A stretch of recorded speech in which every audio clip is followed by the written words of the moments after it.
ഒട്ടും റൊമാൻറ്റിക് അല്ല താങ്കൾ? അല്ല, അല്ല, ഒട്ടുമല്ല. നടിയെ ബലാത്സംഗം ചെയ്തുവെന്ന കേസിൽ നടൻ സിദ്ദിഖിന് വൻ തിരിച്ചടി.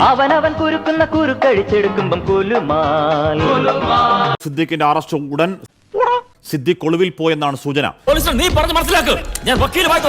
സിദ്ദിഖിനെ അറസ്റ്റ് ചെയ്യാൻ കൊച്ചി പോലീസിന് നിർദ്ദേശവും നൽകി. നന്നായി വരാൻ പ്രാർത്ഥിക്കുക, നന്നായി വരാൻ ആഗ്രഹിക്കുക. അതുകൊണ്ട് എല്ലാം നന്നായി വരുമെന്ന് തന്നെ നമുക്ക് പ്രതീക്ഷിക്കാം. ഇത്തരം സൗകര്യങ്ങളോ ഒന്നുമില്ലാത്ത കാലത്ത് ഞങ്ങൾ പിടിച്ചു കൊടുക്കുന്ന മറവിൽ നിന്നുകൊണ്ടാണ് ഞങ്ങളുടെ സഹോദരിമാരായ നടിമാര് വസ്ത്രം മാറിയിട്ടുള്ളതും. ഈ കേസോടുകൂടി ഞാനൊരു കേറ്റം കേറുകടാ. സിദ്ദിഖിന്റെ മുൻകൂർ ജാമ്യാപേക്ഷ ഹൈക്കോടതി തള്ളി. ഇരുമ്പഴികളിൽ പിടിച്ച് അന്ധകാരത്തിലേക്ക് നോക്കിക്കൊണ്ട് നിൽക്കുന്ന ഒരു പ്രതിയുടെ നെഞ്ചിടിപ്പും നിനക്ക് പറഞ്ഞാൽ മനസ്സിലാവില്ല. ദേശത്തെ കടക്കാതിരിക്കാൻ അന്വേഷണ സംഘം ലുക്കൌട്ട് സർക്കുലർ പുറത്തിറക്കി.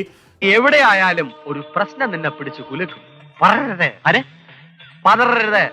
അത് ഞാനൊരു പെൺകുട്ടിയുടെ അടുത്ത് ചെന്നിട്ട് പ്രപ്പോസ് ചെയ്യുക, എനിക്ക് ആ പെൺകുട്ടി ഇഷ്ടമാണെന്ന് പറയുമ്പോൾ ആ പെൺകുട്ടിയിലല്ല എനിക്ക് നിങ്ങളെ താല്പര്യമില്ല എന്ന് പറയുന്നത് എന്നെ സംബന്ധിച്ചിടത്തോളം സഹിക്കാൻ പറ്റാത്തൊരു കാര്യമാണ്. അപ്പോൾ ഞാൻ എപ്പോഴും അതിനേക്കാളൊക്കെ മികച്ച ഒരാളാണെന്നാണ് ഞാൻ എന്നെ പറ്റി ധരിച്ചു വെച്ചിരിക്കുന്നത്.